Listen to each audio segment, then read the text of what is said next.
Nazareno, sinasamba ka namin, pinipintuho ka namin. Aral mo ang aming buhay at kaligtasan, Nuestro Padre Jesus Nazareno, iligtas mo kami sa kamatayan. Ang krus mong pinamatayan ay sagisag ng aming kaligtasan.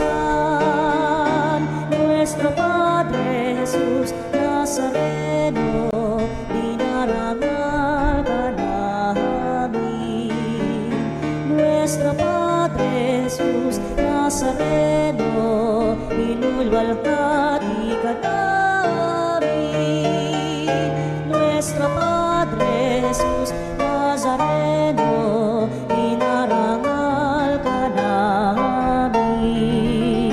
Nuestro Padre Jesus Nazareno, inulwalhati ka namin.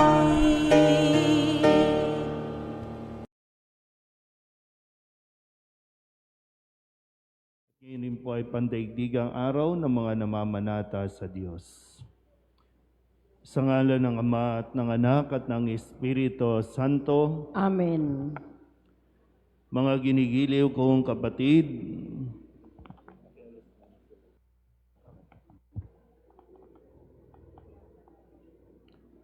ibinagdiriwang natin ang dakilang araw ng pagdadala kay Jesus na Panginoon sa templo.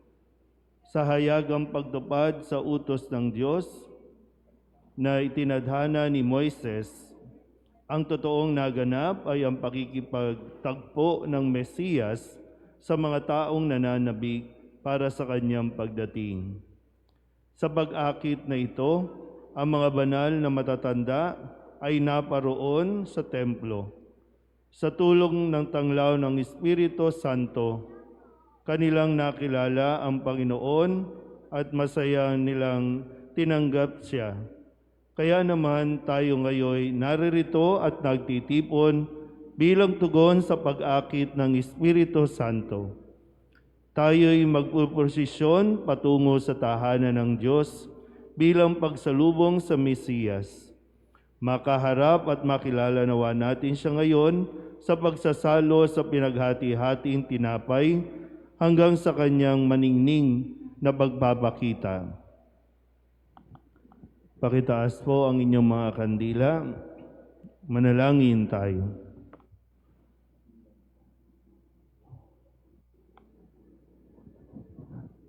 Ama naming makapangyarihan, ikaw ang liwanag na tunay. Ikaw ang pinanggagalingan ng iyong inilalaganap na tanglaw. Paningningin mo ang aming kalooban sa iyong kaliwanagan upang sa aming pagdadala ng ilaw sa iyong banal na tahanan ay magpagindapat na kami masayang humarap sa liwanag ng iyong kadakilaan. Si Jesucristo na aming Panginoon, magpasawalang hanggan. Amen. Halina tayo'y lumakad, sa Panginooy humarap, kapayapaan niya at galak ay taglayin nating lahat, sumambat magpasalamat. Si Jesucristo ang ilaw na sa lahat ay tatanglaw, nagbibigay karangalan sa unang bayang hinirang ng puon nating may kapal.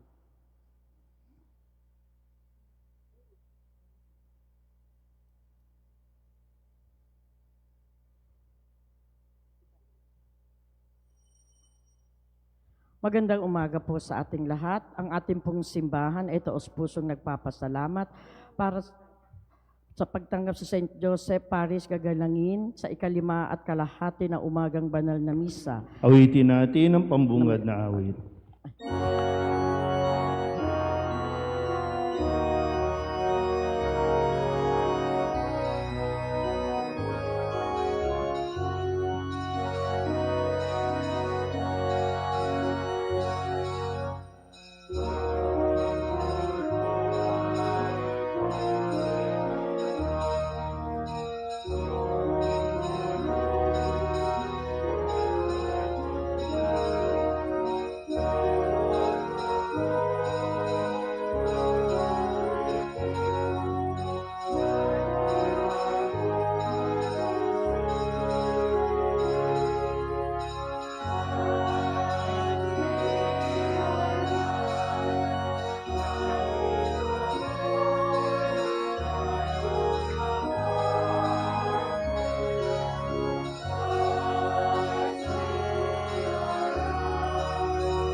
Gloria in excelsis Deo.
Maaari na pong patayin ang mga sindi ng kandila. Manalangin tayo.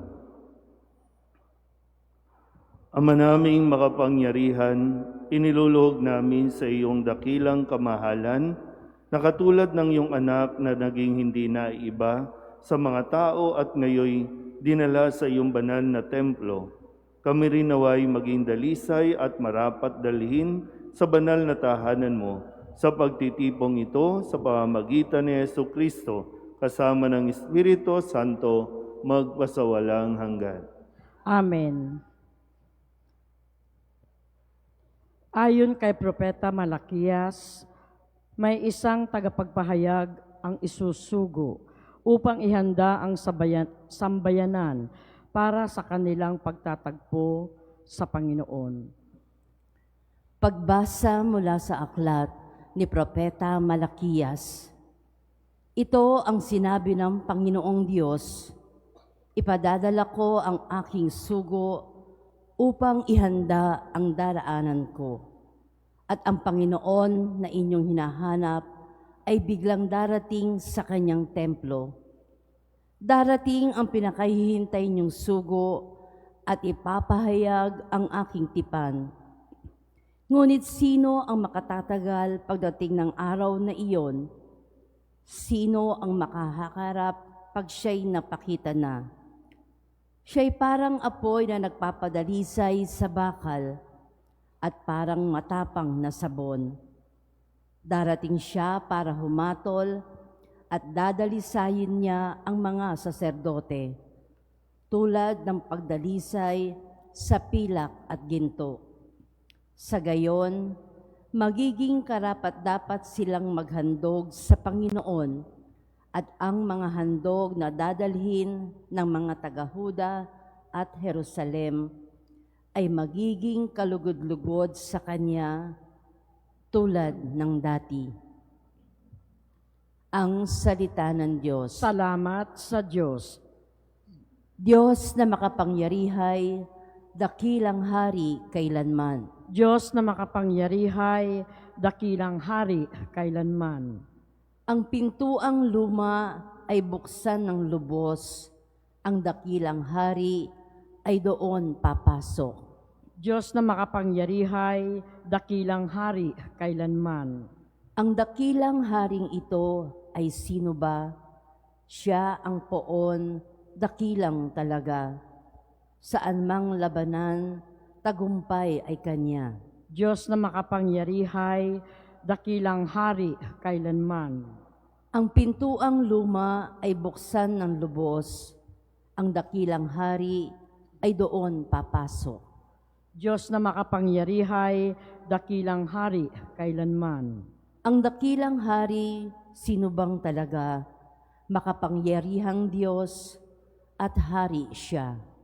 Diyos na makapangyarihan, dakilang hari kailanman. Hinihintay ng mga Hudyo ang maluwalhating pagdating ng Panginoon na siyang huhusga sa lahat. Magsakakatawang tao si Jesus upang maging maawaing tagapamagitan natin sa Diyos.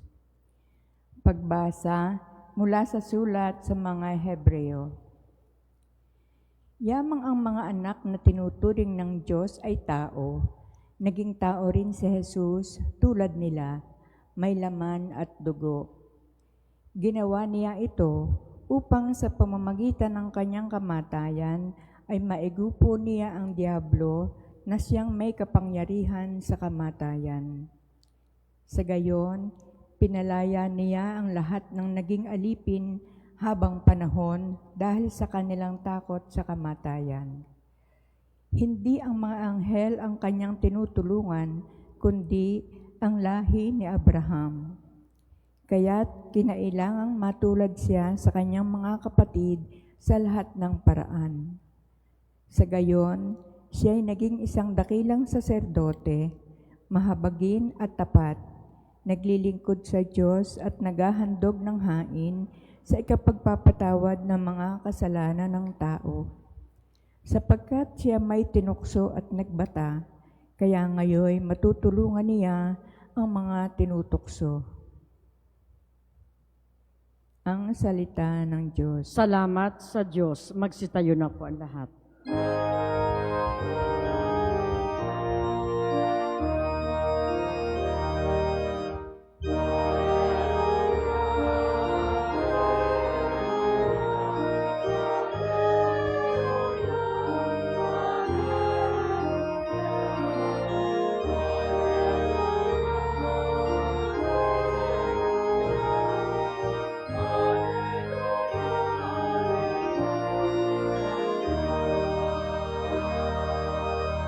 Para sa lahat ng bansa, liwanag na nagmumula sa bayan mong dinakila.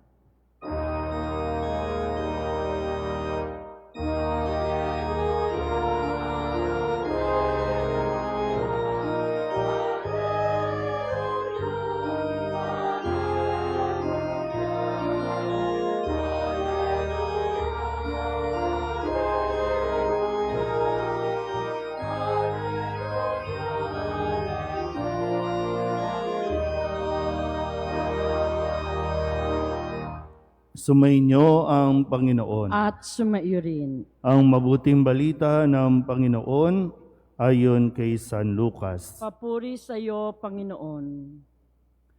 Nang dumating ang araw ng paglilinis sa kanila ayon sa kautusan ni Moises, si Jesus ay dinala ng kanyang mga magulang sa Jerusalem upang iharap sa Panginoon, sapagkat ayon sa kautusan, ang bawat panganay na lalaki ay nakatalaga sa Panginoon. At naghandog sila ayon sa hinihingi ng kautusan ng Panginoon, mag-asawang bato-bato o 2 inakay na kalapati. May isang tao noon sa Jerusalem ang pangalay Simeon. Matapat at malapit sa Diyos ang lalaking ito at naghihintay sa katubusan ng Israel. Sumasa kanya ang Espiritu Santo na nagpahayag sa kanya na hindi siya mamamatay hanggat hindi niya nakikita ang Mesiyas na ipinangako ng Panginoon. Sa patnubay ng Espiritu, pumasok siya sa templo at nang dalhin doon ng kanyang mga magulang ang sanggol na si Jesus upang gawin ang inihingi ng kautusan, siya'y kinalong ni Simeon. Ito'y nagpuri sa Diyos na ang wika, "Kunin mo na, Panginoon, ang inyong abang alipin ayon sa iyong pangako. Yamang nakita na ng aking mga mata ang iyong pagliligtas, na inihanda mo para sa lahat ng bansa. Liwanag itong tatanglaw sa mga hintil, at magbibigay karangalan sa iyong bayang Israel." Namangha ang ama't ina ng sanggol sa sinabi ni Simeon tungkol sa kanya.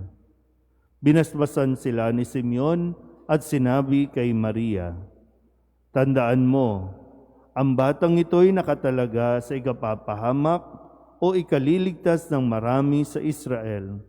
Isang tanda mula sa Diyos, ngunit hahamakin ng marami.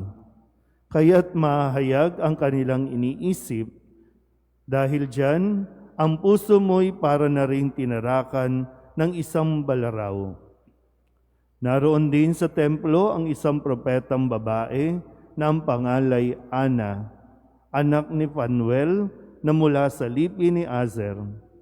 Siya'y napakatanda na. 7 taon lamang silang nagsama ng kanyang asawa nang siya'y mabalo. At ngayon, 84 na taon na siya. Lagi siya sa templo at araw-gabi sumasamba sa Diyos sa pamamagitan ng pag-aayuno at pananalangin. Lumapit siya ng oras ding iyon at nagpasalamat sa Diyos. Nagsalita rin siya tungkol kay Jesus sa lahat ng naghihintay sa pagpapalaya ng Diyos sa Jerusalem. Nang maisagawa nila ang lahat ng bagay ayon sa kautusan, bumalik na sila sa kanilang bayan sa Nazaret, Galilea. Ang batay lumaking malakas, marunong at kalugod-lugod sa paningin ng Diyos. Ang mabuting balita ng Panginoon. Pinupuri ka namin, Panginoong Heso Kristo. Isang magandang umaga po sa inyong lahat. Palapakan natin ang Panginoon. Maligayang pagdating dito po sa ating pagdiriwang ng kapistahan ng pagdadala kay Jesus na Panginoon sa templo. At bahagi na rin ng kultura ng panahong ito na ang bawat panganay na isinisilang ay itinatalaga sa Panginoon. Kung kaya, ginampanan ni Jose at ni Maria ang mga magulang ni Jesus na siya ay dalhin sa templo. Pwedeng hindi na gawin ito dahil siya mismo ay anak ng Diyos, pero bilang pagtupad at pagtugon sa kanila pong responsibilidad, kung kaya dinala si Jesus doon sa templo, at ito na rin ang naging katuparan ng pangako ng Panginoon ng kaligtasan, pangako ng Panginoon dito sa dalawang karakter na binanggit sa ebanghelyo natin, si Simeon at si Ana, na sinabi nga rin sa kanila na hindi sila mamamatay hanggat hindi nila nakikita ang Panginoon o ang katuparan ng pangako ng Diyos. Ngayon, nakita na nila kung kaya sila ay napuri at nagpasalamat. At sinabi ni Simeon, kunin mo na, Panginoon, ang iyong abang alipin. Sabihin niyo nga po, kunin mo na ako, Lord. Parang ayaw niyo. So, ibig sabihin, hindi niyo pa nakikita ang Panginoon? O ayaw natin makita ang Panginoon? Nasaan ba tayo dyan? Sa puntong ito, kayo ay yung mga magkakaklase sa 5:30 ng umaga. Karamihan sa atin mga senior na. Karamihan sa atin talagang malapit na sa finish line. Pero ano ba ang laman ng dasal natin? Mahabang buhay pa rin ba? Ayaw ba talaga nating hangarin? Di ba natin talaga pinagdarasan na, Lord, sana makita na kita. Lord, sana kunin mo na ako, Lord. Kasi kung hindi yan ang laman ng ating mga panalangin at hindi tayo handa o hindi natin ihahanda ang ating mga sarili, edi enjoyin mo lang ang buhay mo. Huwag kang magmukmok, huwag kang malungkot. Mas maging masaya ka. Kasi anong saysay ng buhay, na nabubuhay tayo sa araw-araw, pero ayaw mo namang mabuhay. At lalong-lalo na kapag sinasabi ng karamihan na, huwag muna, Lord, marami pa akong misyon. Ano pa bang misyon ninyo? Na hindi nyo pa sinisimulan. Patapos na tayo. Hindi mo pa sinisimulan. Kailan mo sisimulan yan? Kaya nga ngayon, bahagi ng ating liturhiya, sa simula ng ating pagdiriwang, nagkaroon tayo ng pagbabasbas ng mga kandila. Sinindihan pa natin yung mga kandilang yan. Nagpapaalala sa atin na si Kristo ang liwanag. At yung hamon din sa atin, na dalhin natin ang liwanag na ito. Lalo pa sa panahon ngayon, kailangan natin ng liwanag dahil nagkakaroon tayo ng parabang marami sa mga tao nagdududa, may pag-asa pa ba? May maganda pa bang mangyayari sa ating lipunan, sa ekonomiya, sa ating politika, sa ating reliyon? May pag-asa ba? Sa tingin niyo ba? Kaya nga meron tayo nito, na dapat lahat tayo ay magsilbing liwanag. Sabihin nyo nga po, liwanag.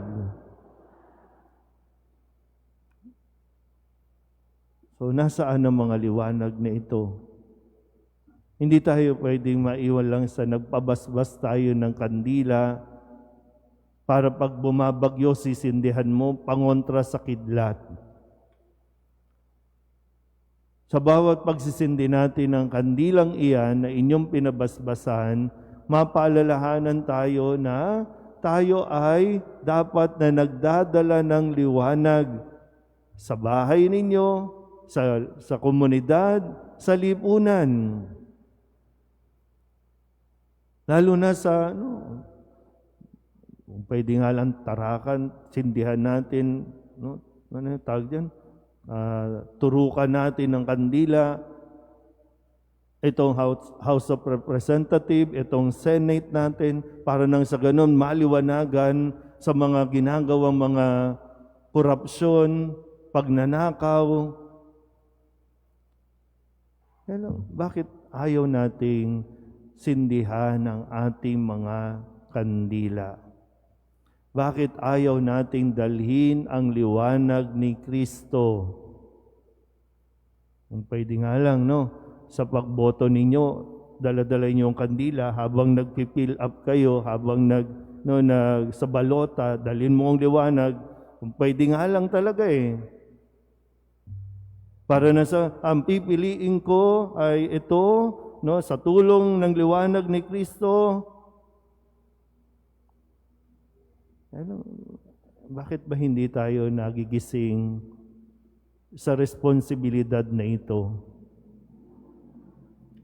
Bakit nagiging madilim ang paligid? Bakit nagiging madilim ang kinabukasan ng mga kabataan? Ayaw nating sindihan ang ating mga kandila. Ayaw nating pagliwanagin.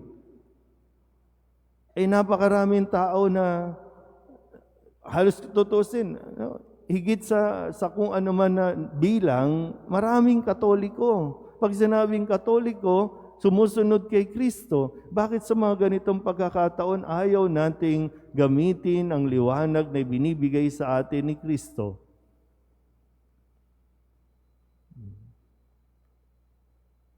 Sabihin nyo nga ulit, kunin mo na ako, Lord. Ano ba? May silbi pa ba ako? Di ba? Yung purpose ko ba, ginagamit ko? Ano ba? Kasi baka wala naman tayong silbi na.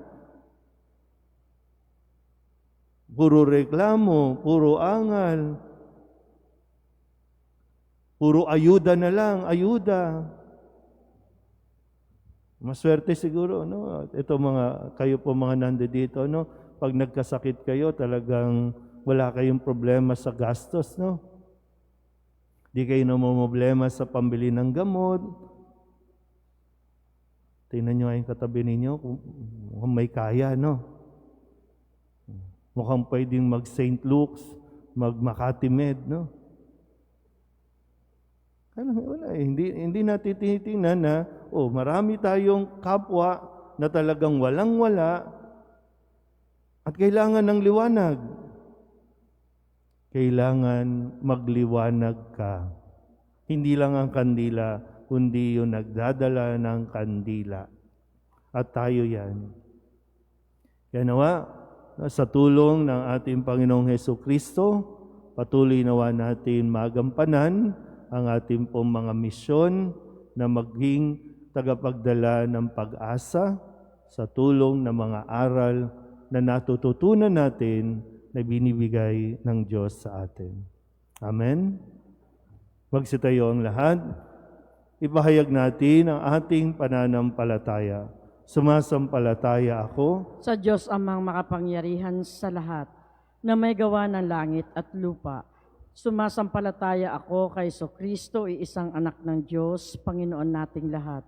Nagkatawang tao, siya lalang ng Espiritu Santo. Pinanganak ni Santa Maria Birhen, pinagpakasakit ni Poncio Pilato, pinako sa krus na matay inilibing, nanaog sa kinaroroonan ng mga yumao. Nang maikatlong araw na buhay na mag-uli, umakyat sa langit, naluluklok sa kanan ng Diyos amang makapangyarihan sa lahat. Doon magmumulang paririto at huhukom sa nangabubuhay at nangamamatay na tao. Sumasampalataya naman ako sa Diyos Espiritu Santo, sa banal na simbahang katolika, sa kasamahan ng mga banal, sa kapatawaran ng mga kasalanan, sa pagkabuhay na muli ng nangamatay na tao at sa buhay na walang hanggan. Amen. Ilapit natin ang ating mga panalangin sa Ama na nag-alay ng kanyang bugtong na anak bilang ilaw at gabay natin. Ang ating itutugon, Panginoon, dinggin mo kami. Panginoon, dinggin mo kami. Pangalagaan nawang mabuti ng mga pinuno ng ating simbahan ang banal na tradisyon ng ating pananampalataya. Manalangin tayo. Panginoon, dinggin mo kami. Makapaglingkod nawa ang mga pinuno ng ating pamayanan ng may pag-aalay ng sarili, magpahayag at kumilos sa ngalan ng katotohanan at maging saksi sa pag-ibig ni Kristo. Manalangin tayo. Panginoon, dinggin mo kami. Maging matatag nawa tayo sa ating paglalakbay tungo sa kabanalan na siyang kalooban ng Diyos. Manalangin tayo. Panginoon, dinggin mo kami. Tanggapin nawa sa kanyang kaharian ang mga nahimlay nating mga kapatid at mapatawad nawa sila sa kanilang mga kasalanan. Manalangin tayo. Panginoon, dinggin mo kami. Sa ilang sandali ng katahimikan, ating ipanalangin ang iba pang mga pangailangan ng ating pamayanan, pati na rin ang ating pansariling kahilingan. Manalangin tayo. Panginoon, dinggin mo kami. Ang lahat ng ito iniiling namin sa ngalan ni Kristo ang aming Panginoon. Amen.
Manalangin kayo mga kapatid upang paghahain natin ay kalugdan ng Diyos sa mga makapangyarihan. Tanggapin nawa ng Panginoon itong pagkahain sa iyong mga kamay, sa kapurihan niya at karangalan sa ating kapakinabangan at sa buong sambayanan niyang banal. Ama naming lumikha, naway maging kalugod-lugod sa iyo ang paghahain ito ng iyong nagagalak na sambayanan.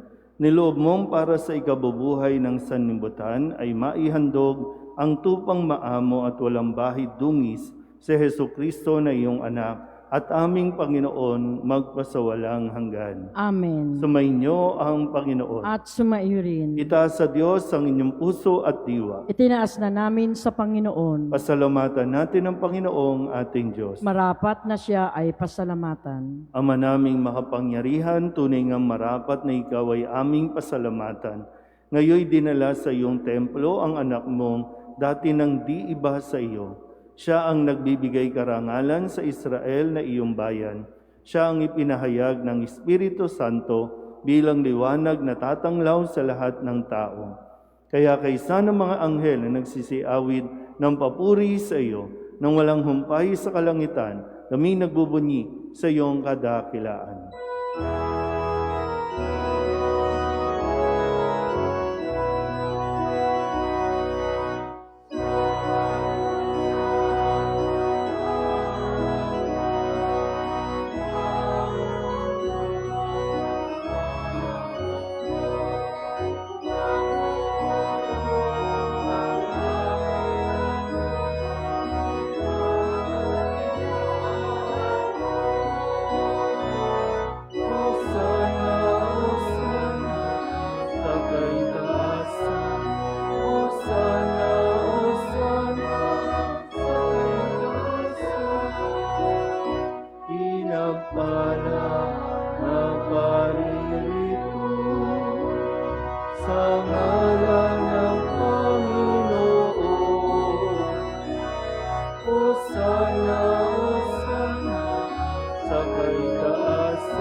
Ama naming banal, ikaw ang bukal ng tanang kabanalan.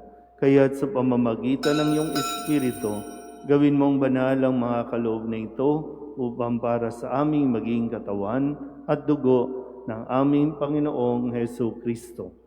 Bago niya pinagtiis ang kusang loob na maging handog, hinawakan niya ang tinapay, pinasalamatan kaniya, pinaghati-hati niya iyon, iniabot sa kanyang mga alagad at sinabi, "Tanggapin ninyong lahat ito at kanin, ito ang aking katawan na ihahandog para sa inyo."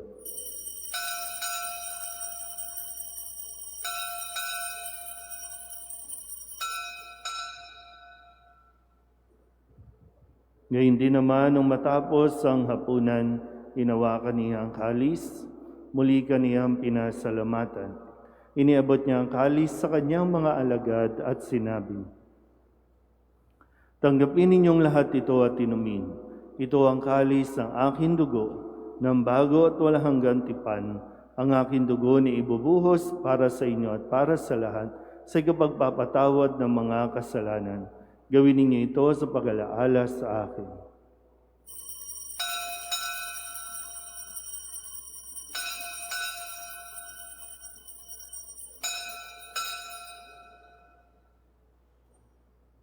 Ipagbunyi natin ang misteryo ng pananampalataya.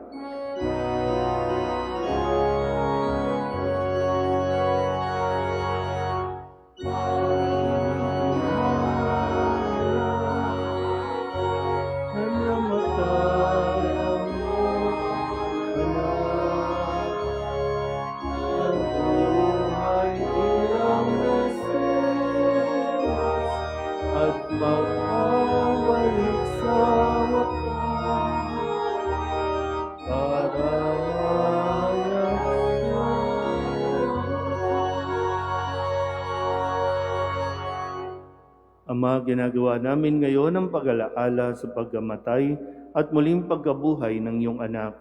Kaya tiniaalay namin sa iyo ang tinapay na nagbibigay buhay at ang kalis na nagkakaloob ng kaligtasan.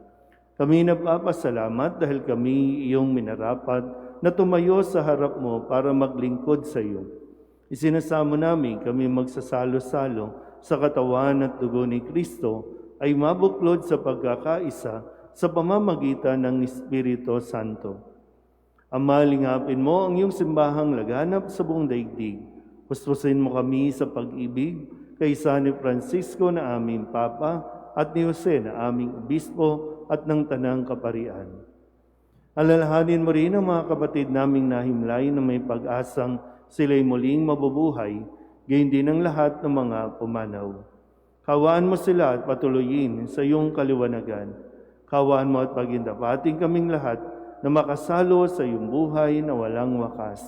Kaysa ng mahal na Birheng Maria na Ina ng Diyos, ng kabiyak ng puso niyang si San Jose, kaysa ng mga apostol at ng lahat ng mga banal na namuhay dito sa daigdig ng kalugod-lugod sa iyo, may pagdiwang nawa namin ng pagpupuri sa ikararangal mo sa pamamagitan ng iyong anak na aming Panginoong Hesu Kristo. Sa pamamagitan ni Kristo, kasama niya at sa Kanya, ang lahat ng parangal at papuri ay sa iyo, Diyos Amang makapangyarihan, kasama ng Espiritu Santo, magpasawalang hanggan.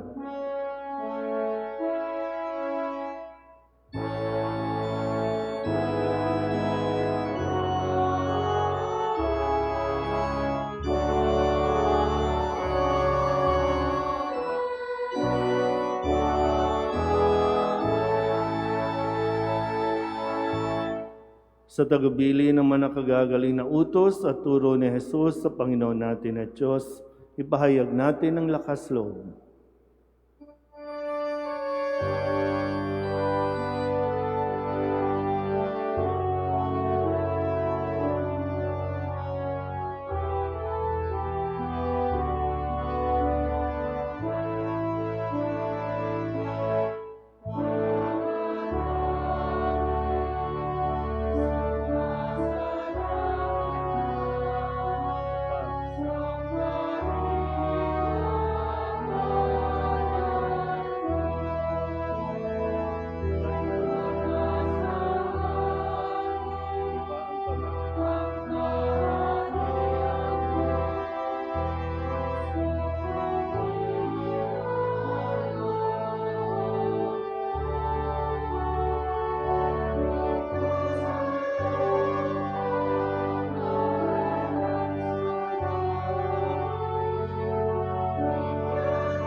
Inihiling namin kami iadya sa lahat ng masama, pagkalooban ng kapayapaan araw-araw, iligtas sa kasalanan at ilayo sa lahat ng kapahamakan.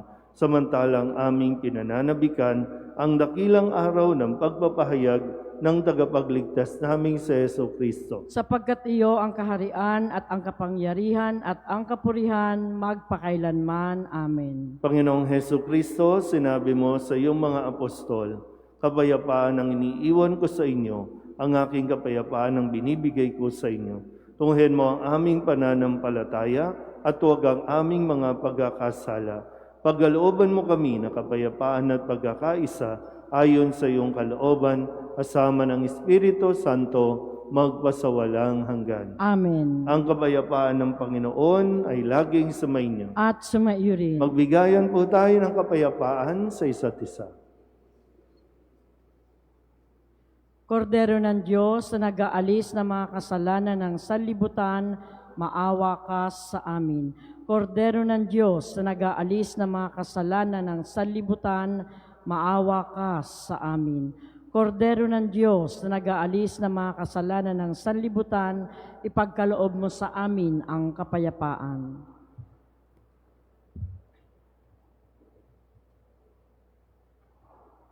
Ito ang kordero ng Diyos.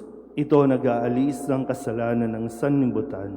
Mapalad ang mga inanyayahan sa kanyang piging. Panginoon, hindi ako karapat-dapat na magpatuloy sa iyo, ngunit sa isang salita mo lamang ay gagaling na ako.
Natawagan ko po ang mga nagdiriwang ng kanilang mga karawan sa buong buwan ng Pebrero na mangyaring lumapit sa harap ng sanktuaryo para sa isang pagbabasbas. February birthday celebrants po. Panalangin ng pagbabasbas. Diyos ng sanlilikha, nagpupuri at nagpapasalamat kami sa iyo para sa handog mong buhay. Dinggin mo ang panalangin ng aming mga kapatid na gumugunita ng kanilang kaarawan sa buwang ito at nagagalak sa mga handog mong buhay at pag-ibig, pamilya at kaibigan. Pagpalain mo sila sa pamamagitan ng iyong patuloy na pananahan sa kanila at kupkupin mo sila sa iyong pagmamahal upang matamasa nila ang darating na mga masayang taon. Lahat ng ito naway maging kalugod-lugod sa iyo. Inihiling namin ito sa pamamagitan ni Jesucristong aming Panginoon. Amen.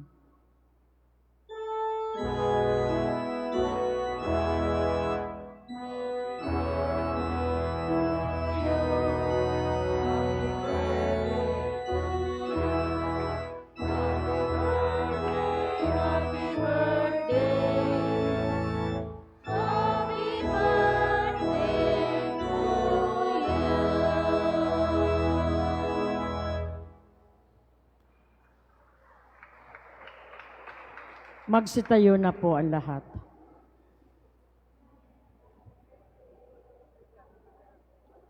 Sumainyo ang Panginoon. At sumaiyo rin. At pagpalain kayo ng makapangyarihang Diyos, Ama at Anak at Espiritu Santo. Amen. Tapos ng banal na misa, humayo tayo sa kapayapaan ni Kristo. Salamat sa Diyos. Magandang umaga po.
Nuestro Padre Jesús Nazareno, sinasamba ka namin, pinipintuho ka namin, aral mo ang aming buhay at kaligtasan. Nuestro Padre Jesús Nazareno, iligtas mo kami sa kamatayan. Ang krus mong pinamatayan ay sagisag ng aming kaligtasan. Nuestro Padre Jesús Nazareno, dinarangal ka namin. Nuestro Padre Jesús Nazareno, inulwalhati ka namin. Nuestro Padre Jesús Nazareno, inarangal ka namin. Nuestro Padre Jesús Nazareno,